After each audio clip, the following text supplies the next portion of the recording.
హరే కృష్ణ. ఈరోజు మనం పూరి ధామ యొక్క మహాత్మ్యంలో ఒక లేదని చెప్పుకుందాం. పూర్వం పొండరీక్ అని ఒక బ్రాహ్మణుడు, అంబరీష్ అని ఒక రాజు. అంటే రాజు అంటే రాజులు కాదు, ఆ టైం బ్రాహ్మణ కుటుంబంలో పుట్టిన ఒక పొండరీక్ అని ఒక వ్యక్తి ఉండేవాడు. అలాగే క్షత్రియ కుటుంబంలో పుట్టిన అంబరీష్ అనే ఒక వ్యక్తి, వాళ్ళిద్దరు కురుక్షేత్రులు వచ్చారు. వాళ్ళిద్దరు చాలా మంచి మిత్రులు. అయితే మిత్రులే గాని వాళ్ళు ఎప్పుడు కూడా ఈయన బ్రాహ్మణుడిగా ఆయన క్షత్రుడిగా ఏనాడు కూడా వ్యవహరించలేదు. ఎన్నో రకాలైన వ్యసనాలకి లోనైపోయారు. రకరకాల ఇవి చేశారు. డబ్బు సంపాదనే వాళ్ళు లక్ష్యంగా పెట్టుకొని ఎన్నో అక్రమాలు చేయడం మొదలుపెట్టారు.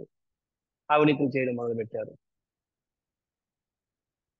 దాని తర్వాత వాళ్ళకి ఇంకా డబ్బు సంపాదించాలి, డబ్బు సంపాదించాలనే కోరిక మీద, ఆ అత్యాశ మీద వాళ్ళు ఆ, బాహ్య దేశాలంటే అప్పట్లో దేశాలంటే బాహ్య రాజ్యాలకు వెళ్ళి సంపాదించాలని చెప్పి రకరకాల రాజ్యాలు తిరిగి చాలా అక్రమాలు అవి చేసుకుంటూ చాలా రకరకాల మోసాలు చేస్తూ దోపిడీలు చేస్తూ వాళ్ళు చేయనివంటూ లేవు డబ్బు కోసం.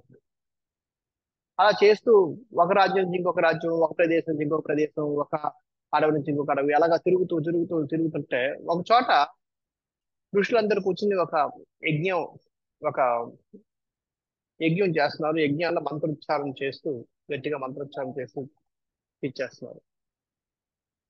అది విన్నాక ఎందుకో వాళ్ళలో పరివర్తన వచ్చింది.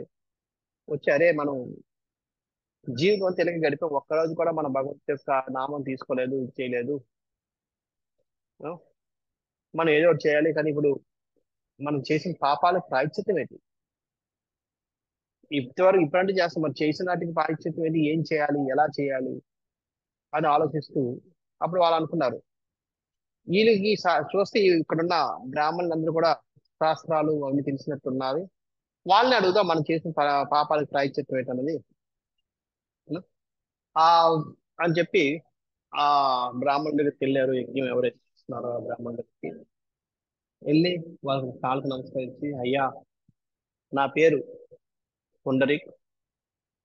ఈయన అన్నాడు, నా పేరు అంబరీష్.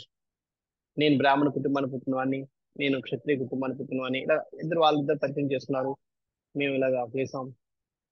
మీ శాస్త్రపు ఉచ్చారణ, అంటే ఈ శ్లోకం ఉచ్చారణ విన్న తర్వాత మాలో ఎందుకో నేను చేస్తున్న తప్పేమనిపించింది. మీ యొక్క గైడెన్స్ కోసం వచ్చాం. మేము ఇన్ని రోజులు మా జీవితాలని నేను వ్యర్థంగా మేము ఇచ్చేసాం. ఈ రోజు నుంచి అంటే మేము మంచిగా ఉండాలనుకుంటున్నాం. నిజంగా మాకు మేము చేసిన పాపాలకు ప్రాయశ్చిత్తం ఏంటనేది మీరు ఆదేశిస్తారనే ఆశతో మీ దగ్గరికి వచ్చామండి అని అన్నారు.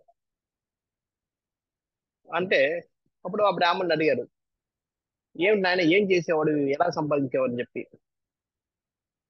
వాళ్ళు చేసిన కార్యాలు విని వీళ్ళ చెవులు కళ్ళు మూసుకుని బాబు కృష్ణ కృష్ణ, శాస్త్రాలు వీటి కోసం ఎక్కడ మాకు మెన్షనే లేదు, అంటే వీళ్ళు ఎటువంటి కార్యాలు చేశారు.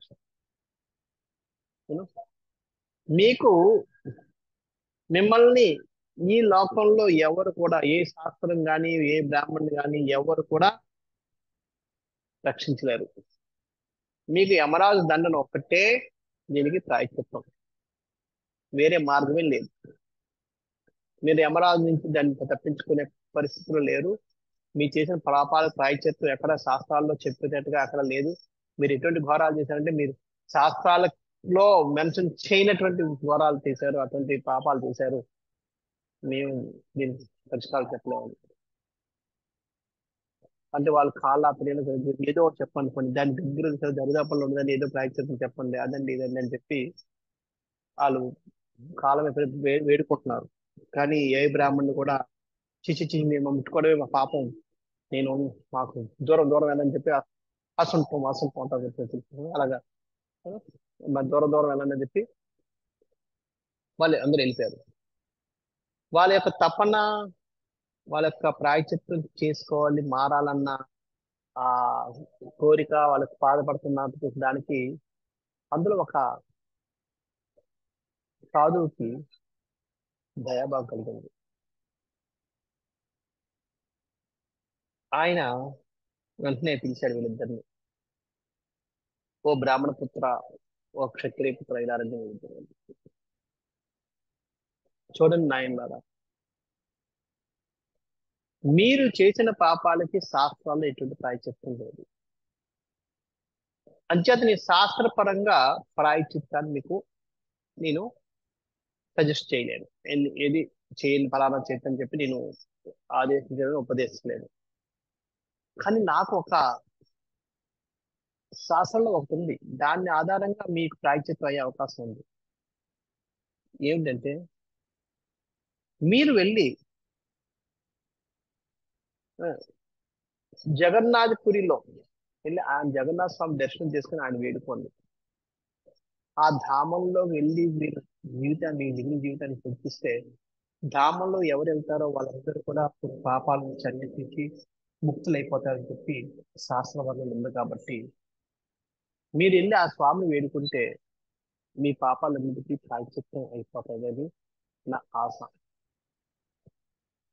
ఎందుకంటే ధామం కోసం ఇంత వివరణ ఉందంటే, ఆ ధామంలోకి ఎవరైనా ప్రవేశిస్తే చాలు వాళ్ళు చేసిన పాపాలన్నీ నశించిపోతాయని చెప్పి వర్ణన ఉంది. కాబట్టి మీరు చేసిన పాపాలకి శాస్త్రాలు ప్రాయశ్చిత్తం లేదు, కాబట్టి ఆ విధంగా మీరు ప్రాయశ్చిత్తం అయ్యే అవకాశం ఉంది. కాబట్టి ఒకసారి మీరు వెళ్ళి ప్రయత్నించండి చెప్పారు.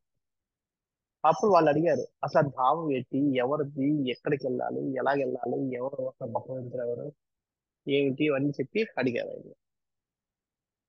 అప్పుడు ఆయన ఆ పూరి ధామం కోసం, జగన్నాథుడి కోసం కొంత చెప్పాడు.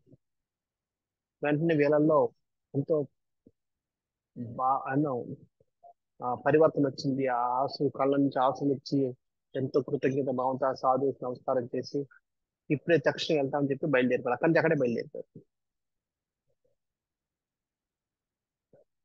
బయలుదేరడమే వాళ్ళలో పరివర్తన రావడం మొదలెట్టింది. ఎలాగైతే వెళ్దామని నిర్ణయించుకున్నారో అప్పుడే వాళ్ళలో ఈ ధనం మీద ఆశ అనేది పోయింది వాళ్ళకి. వాళ్ళు పూరి క్షేత్రం దగ్గరికి వస్తున్నారో ధనం కోసం వాళ్ళు చేసిన పాపాలన్నీ గుర్తుకొస్తున్నాయి. అటువంటి అవకాశాలు కనబడుతున్నాయి దారిలో. మళ్ళీ ఆ విధంగా సంపాదించగలరు. వాటి మీద విరక్తి కలిగింది. వాటి చెయ్యాలని కోరిక నశించిపోయింది వాళ్ళలో. అలా వాళ్ళు వస్తూ వస్తూ వస్తూ పూరి క్షేత్రం చేరేటప్పటికల్లా వాళ్ళలో సంపూర్ణంగా ఎటువంటి కోరికలు లేకుండా భగవంతునికి భక్తి చేయాలి, భగవంతుని శరణాగతి తీసుకోవాలని కోరిక తప్ప ఇంకేం లేకుండా పోయింది. వాళ్ళలో వచ్చిన పరివర్తన వాళ్ళు ఎంతో ఆనందిస్తూ ఎంతో ఉత్సాహంగా వెళ్ళి జగన్నాథ్ కి జై, జగన్నాథ్ కి జై, పూరి ధామ్ కి జై అనుకుంటూ మందిర ప్రవేశం చేశారు. లోపలికి వెళ్ళి సాష్టాంగ నమస్కారం చేసి నిలబడితే అందరూ చూడగలుగుతున్నారు, కానీ వీళ్ళకి మాత్రం అక్కడ దర్శనం అవ్వడం లేదు. జగన్నాథ్, బలదేవ్, సుభద్ర ఎవరు దర్శనం ఇవ్వడం లేదు. అందరూ ఓహో జై జగన్నాథ్, జై జగన్నాథ్ అని చెప్పి దర్శనం చేసుకుంటూ జై జయకారాలు వస్తున్నారు. వీళ్ళకేమో వీళ్ళిద్దరికీ అసలు ఏరా నీకు కనబడుతుందా, నేను కనబడలేదు, ఇద్దరు చర్చించుకుంటున్నారు. ఏమైంది అర్థం అవడం లేదు. అప్పుడు వాళ్ళు అనుకున్నారు, "ఛీ, మనం చేసిన పాపాలకు భగవంతుడు కూడా దర్శనం ఇవ్వాలనుకుంటున్నాడు." కానీ మనకున్న ఏకైక ఇదే అవకాశం. ఇప్పుడు ఇక్కడ కూడా అవడం లేదు, మనం వెళ్ళిపోతే మనకి అసలు ఆశే లేదు ప్రాయశ్చిత్తం ఉందని. కాస్త కోస్త ఆశ ఇక్కడ ఇచ్చాడు కాబట్టి మనం ఈ ధామను వదిలి వెళ్ళడానికి లేదని నిర్ణయించుకున్నారు అందరూ.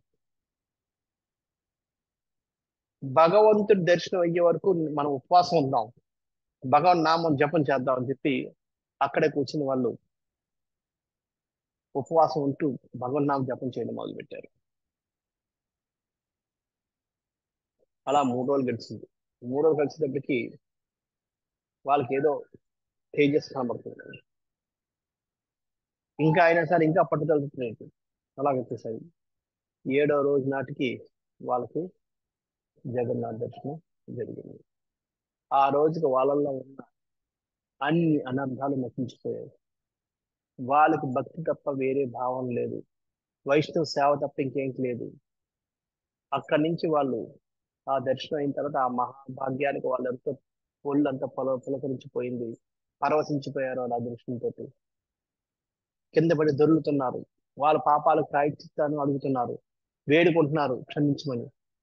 వాళ్ళని సంపూర్ణ పరివర్తన వచ్చింది. ఆ విధంగా వాళ్ళు పరివర్తన చెంది మిగతా జీవితాన్ని మొత్తాన్ని ఆ పూరిధాంలోనే గడిపేస్తారు.